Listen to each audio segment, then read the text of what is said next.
Hey everybody, how you doing? This is Barry, that Goat Metal Show. With today being January 11th, 2026. All right, hope everybody's doing good. Hope everybody's having a great time. And I'm still kind of worn out just a little bit. Yeah, I haven't been to a really good show in a while. When last night with Rich, the Silent Producer, we went to go see Electrocutioner, Cruel Bomb, Ventriloquist, Maidenhead. Non-residents. Oh man, that was a fantastic show, man. It was great. It was really, really, really great. John Connolly from Nuclear Assault came out, did 2 Nuclear Assault songs with non-residents. That was a fantastic fucking time, man. I put up some videos. You guys could check it out. See the bands yourself. Really, really cool stuff, man. Some nice people. It was good. It was good to go out and hang out again, man. It was a lot of fun. All right. Also, right now this video is basically a tag video that my man Questy from Quest for Metal, he went and he tagged me onto this. And I said, all right, so it's 20 questions, all right? And, I got all the questions all lined up and I'm ready to go. So what I'm going to do is once I'm going to go, I'm going to start tagging people on this. And let's just hear from you, man. I think this is very interesting. It gives a little insight on yourself and some of the things you like, you don't like, and maybe just people get a better general understanding about some of the things that you like, and so on. So let me get this thing going, and we're going to start off with the first question. All right. First question being, what band shaped your taste more than any other? All right. And anybody who knows me knows that, when I was going through my time of being a metalhead in the early days, there was a beginning part where, I was into Manowar, Venom, into Maiden.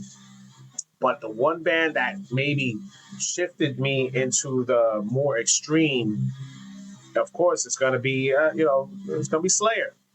All right. Look, they're Slayer, they've been through their ups and downs. And, but that era of Slayer, anybody who knows that when you're in that, when you were listening to Slayer at that time, Slayer was just the most extreme. This was, of course, before death metal got to where it was going. Slayer was like, that pushing point that got you to be more extreme, more heavy, and you wanted to be, just as big and heavy as Slayer.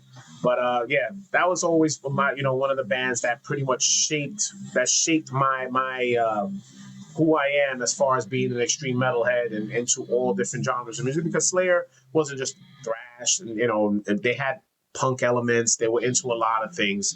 So I gotta say, what band shaped my taste more than any other is gonna be Slayer, and there's always gonna be Slayer. All right, so I know they're not as popular as they are now, like they used to be, but Slayer's always gonna have a good, good place in my heart, man.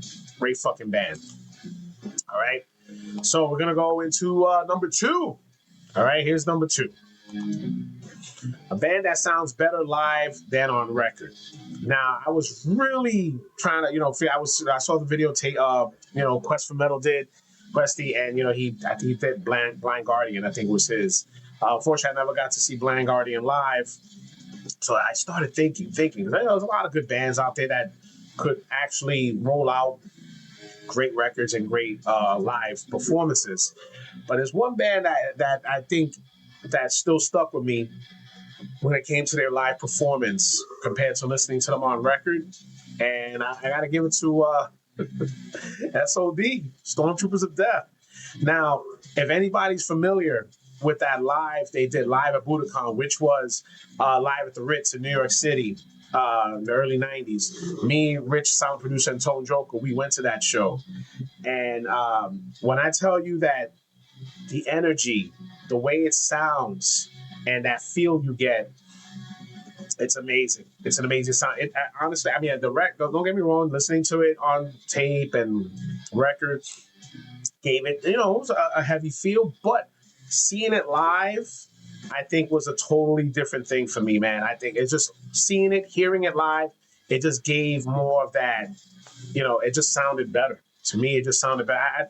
I still sit down and just listen to Live at Budokan on CD rather than listening to the album. To be honest with you, I really do, because it just the fucking sound was fantastic, and it just gave that raw energy that the album just couldn't do. So, that's my answer to number two. All right, number three. All right, here we go with number three. What's an album that rewards that rewards repeated listens? Um, yeah, there's a lot.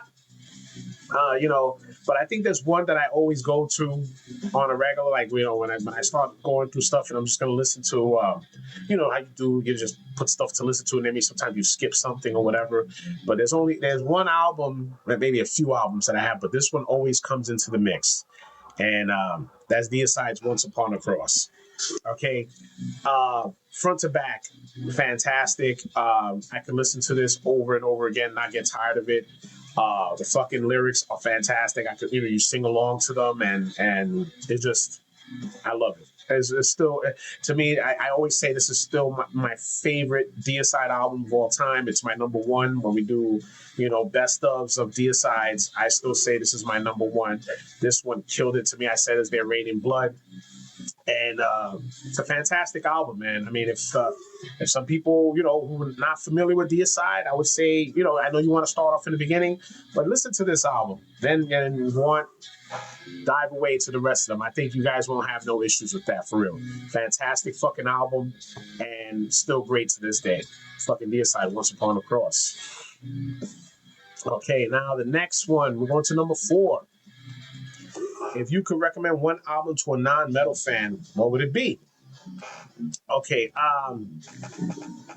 there's a whole bunch of safe bands and stuff like that, where you try to get maybe somebody who wants to dip their toes into heavier music or just metal in general. You could say some Black Sabbath, or you could go with Metallica, things like that.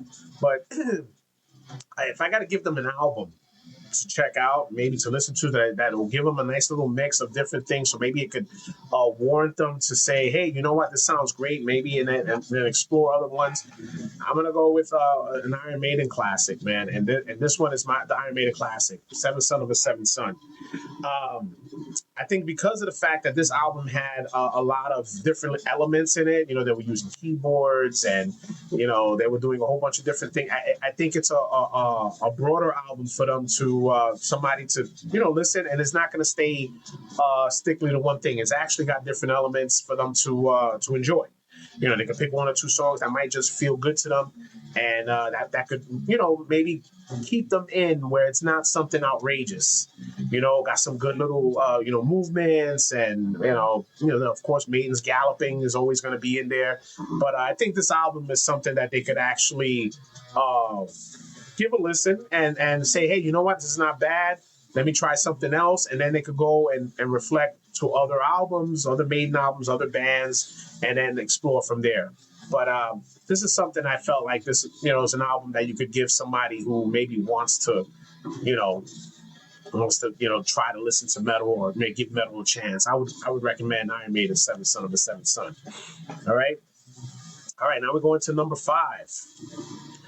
Name a metal album that helped you through a difficult time.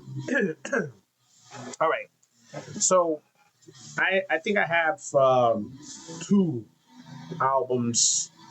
I had to put 2 because these were the 2 albums. I mean, during my time frame that I could always listen to, and it would throw me back to a time, and during a certain part of my life, these albums helped me out tremendously. All right, and the first one is going to be My Dying Bride, Turn Loose the Swans.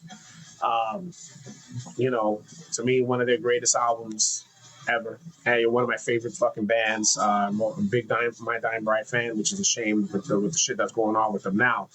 But My Dying Bride, this album will always hold a special place with me, and I still listen to it to this day, back and front. Throws me back to that time, when I was, at a low point, and kept me going. All right, and then the next one will be, because I said it's 2. It has to be 2 because these are the 2 that always got me through. It's going to be Life of Agony, River Runs Red. Not in that retrospect of what was going on in the album, because but there's some songs in here that do hit home. All right. Um, that I sit down and you can reflect on them and really think about certain things or what was going on in my life. But fantastic album, and I would say, man, if you haven't heard it yet, this is like to me their greatest album they made. I mean, their discography, and very proud that they're from New York. Great fucking band. All right, all right. Now we're gonna go to number 6. All right, number 6 is a band you'll always defend.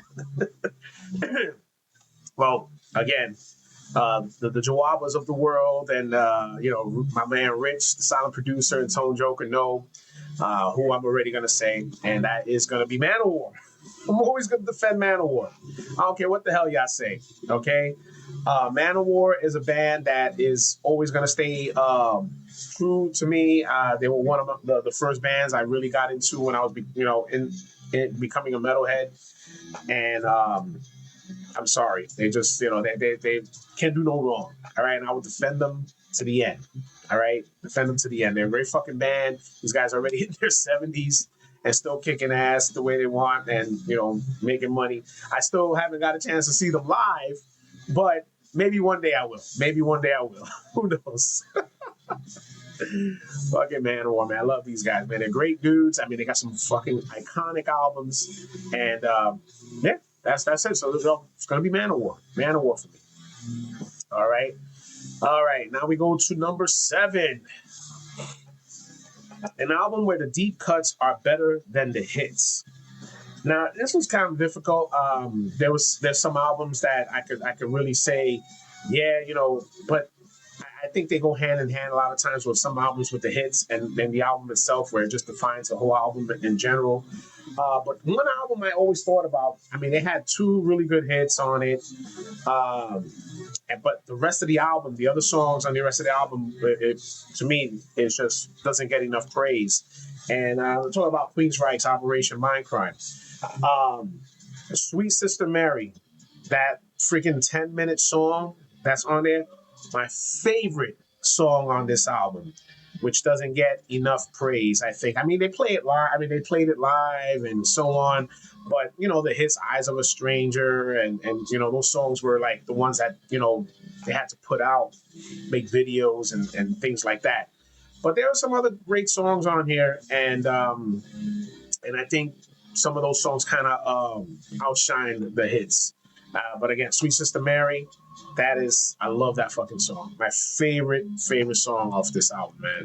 So that's what I got there, man. It's gonna be Queensryche, okay? And now we're going to number 8.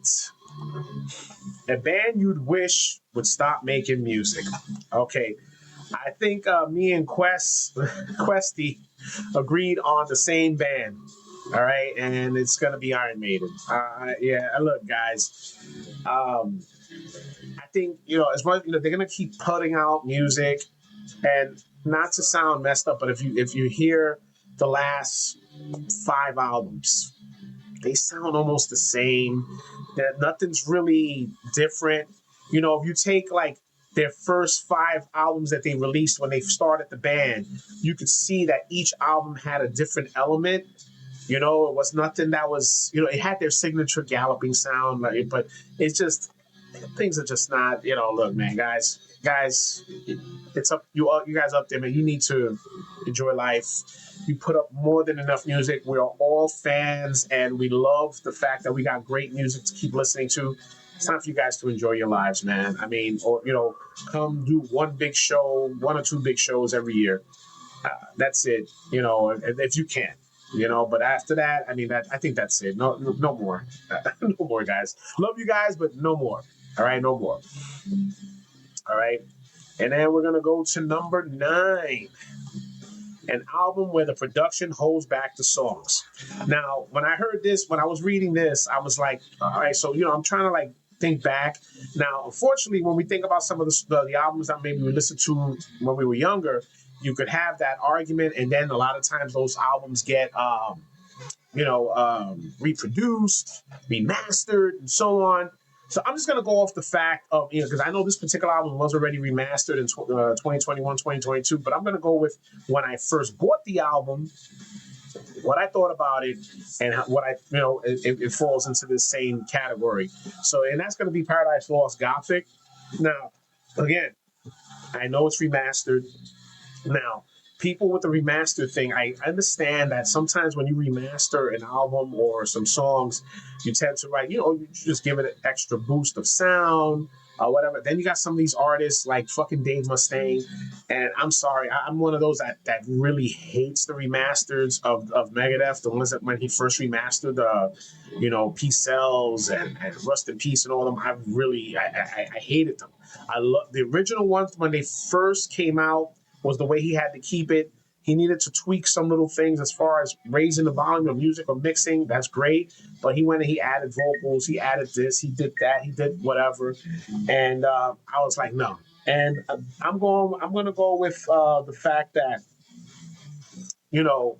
this album, when it came out, it was kind of, they're doomy band, and it was kind of low. All right, but I still enjoyed the album to the T. Raised the fucking volume as much as I could just so I could really enjoy it. Because whenever you heard it on the side next to another album or song, it was kind of low. But this was an album that I felt like at the time was, it didn't do it justice as far as the way the production was. They could have did a way better job, even at that time, even in the 90s. There was a lot of albums in the 90s that were out that are great sounding and stuff, and I felt like they didn't really give this album its just due at that time. So again, they have the remasters, and unfortunately, I don't possess the remasters. I know they did a box set of the anniversary and so on. I've honestly never heard it. I don't know if I really want to, because I heard they added things to it, and I don't know if I really want to disappoint myself listening to it. But that's what we got right here. So so far, that's it. It's Paradise Lost. All right. All right. Now we're gonna go into our number 10. We're already getting away to the halfway point. And number 10, an album that defines a genre perfectly, and nothing is more perfect than Obituaries. Slowly We Rot. All right. Vocals, music, and everything in between. When this album came out in 1989, it was a nice punch in the face of what death metal was going to bring us in the future. And this right here, to me, is what death metal is. So, Slowly We Rot is my number 10. All right, yeah, now we're going to get to the next 10. All right, I'm going to try to see if I can get through this a little fast. I know I ramble a lot when I start talking about certain things. So let's get over to number 11. An album you respect more than you enjoy. All right, I know this is going to cause some controversy with a lot of people, but that album is going to be, from this fucking band, Metallica, the Black Album. Okay, this was like the in-between for a lot of Metallica fans, especially the old school fans like myself, where you started seeing what they were going to become. Now, I don't listen to the album like that. But you have to respect the fact that this album sold millions, and fucking Lars ended up getting rich. So that's the basic aspect of the question. An album you respect more than you enjoy. It would definitely be Metallica's The Black Album, because, you have to respect the fact that it did well, but, I don't really enjoy it as I do the other albums. So there was that. All right. Now we go to number 12. Name a band where the side project rivals the main. This was so easy for me. And I'm going to go with, over here with Cavalera Conspiracy. All right. Which basically Cavalera Conspiracy is old Sepultura. All right. Let's just call it what it is. And basically this is his side thing from his Soulfly, which I'm not I like Soulfly, but I'm not a big Soulfly fan. To me, Soulfly was just a rehash of Roots. Roots wasn't one of my favorite Sepultura albums, but fucking Cavalera Conspiracy, fuck yeah. Yeah, that right there is just old Sepultura, and they remastered those. They redid those albums, and they did a great fucking job, man. So that's what I'm gonna go with that right there. All right, now we go to number 13. Best metal band you discovered by accident.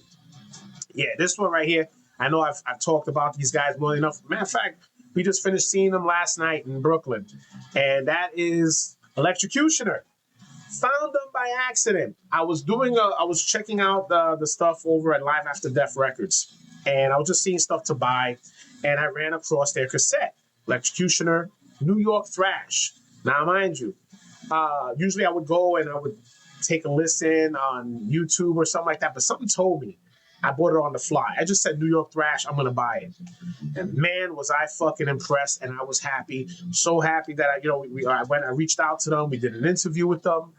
We become good friends with Mark and the rest of the guys from Electrocutioner. They had a fantastic show last night, and I'm looking forward to more stuff. Yo, man, fucking great, man, great fucking band. So happy when we found them. All right, now we're gonna go to number 14. If you could erase one album from a band's discog, what would it be? And to me, there's a few bands, but I think this one kind of like coordinates more than what most people are feeling. And I'm going to go with Carcass with Swan Song. I still, to this day, I can't listen to this fucking album. To me, it has nothing to do with what Carcass was and is. This was, I don't know. This is, I guess, them experimenting, doing their little shit. This, to me, does not belong in their discography. It should not exist. I'm sorry. You guys could come at me all you want. I'm sorry. But that album should not be there. It is what it is. I don't care. All right. Now, number 15. Band you loved early on, now can't stand. I think I mentioned them already. All right. There you go. Don't have to say nothing more, nothing less. Was a fan, then they turned to shit. So there goes that. Number 16. A band you hated early on and now love. Now, I'm not going to say a particular band for this question because I'm going to put it more into the aspects of a genre. All right? And I'm going to go with fucking black metal. All right?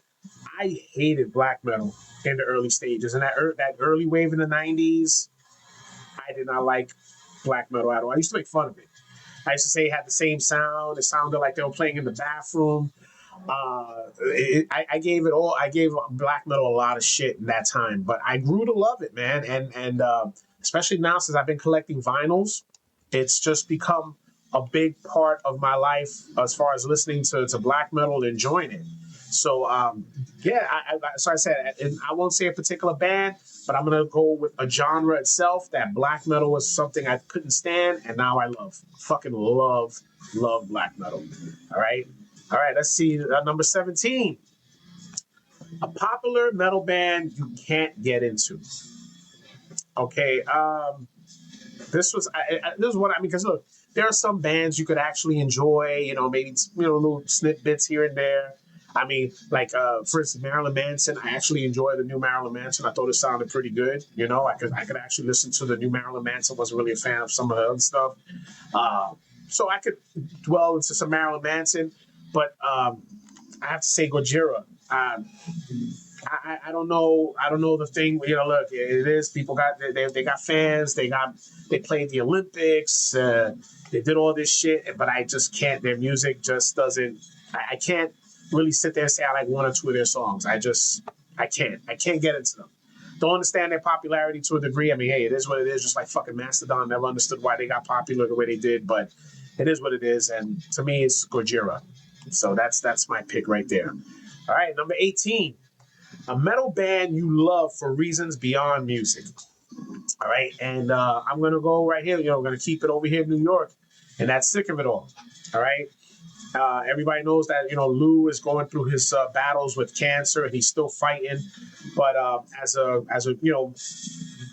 raised in New York City and raised on hardcore thrash and death metal, Sick of It All was one of the main focal points of hardcore for me in my life. And their music got us through a whole bunch of stuff, and they reflect how we feel in New York City during that time. And they're just a great fucking band all around. all around. When I took him to a show, I took my son when he was a baby for an outdoor show they played, and Lou was great. Had the whole band sign his hat. They met him, took pictures, which I can't find, but sick of it all. Yeah, they're a band that's just they reap for reasons beyond music. They're a great fucking band. All right. All right, number 19. Here we go. We're going with number 19. Your favorite album before you got into metal. And, people know my history when it comes to this. When I said it in a few videos. And it's going to be a Quiet Riot, Metal Health. All right. If anybody who was around in those early days of the 80s, if, you wasn't listening to rock or metal, but Metal Health came on MTV. And the video was cool, and you got into it. You loved the character and the cover, and oh yeah, it was great, man. This was, my album. I didn't have the album, but I was able to listen to a few songs, and I enjoyed the band a lot as a kid. And then, of course, slowly dwelling into other, bands and music. You got to enjoy other forms of music, but metal, which was one of the bands that I could say that I really enjoyed as a kid. All right, so it was Quiet Riot, man. Before I got into metal, most definitely. And of course, my favorite album of all time. Okay, and it's no surprise. I just mentioned the band earlier, and of course, I'll keep defending them to the end of time. And my favorite album of all time is Manowar's Kings of Metal. This album blew me away when I heard it. Blew me away. It was, like I said, my infant stages of becoming a metalhead. And this album still stays true to me to this day. I can sit down, listen to it, enjoy it the same way I did back in the late 80s. That's just it with that, man. So it's gonna be Manowar. Yeah, Francisco, Rich, y'all can all just all right. There you go. I know Lord Necron, he still loves some Manowar. There we go, baby. Yeah, Manowar all day, every day. All right, so look, that's pretty much what I got right now, man. I want to thank Questy for tagging me. I'm gonna be, putting a bunch of tags out to some of our friends in the metalhead community to see if they want to get down and do their own videos. I think that would be cool. And thanks everybody again for watching, liking, subscribing, and sharing. And it's been great. It's been great. All right, so guys, thanks a lot for everything. We got some more stuff coming up eventually. So make sure you stay tuned. All right, take care. And this is Barry, That Gold Metal Show. Stay brutal.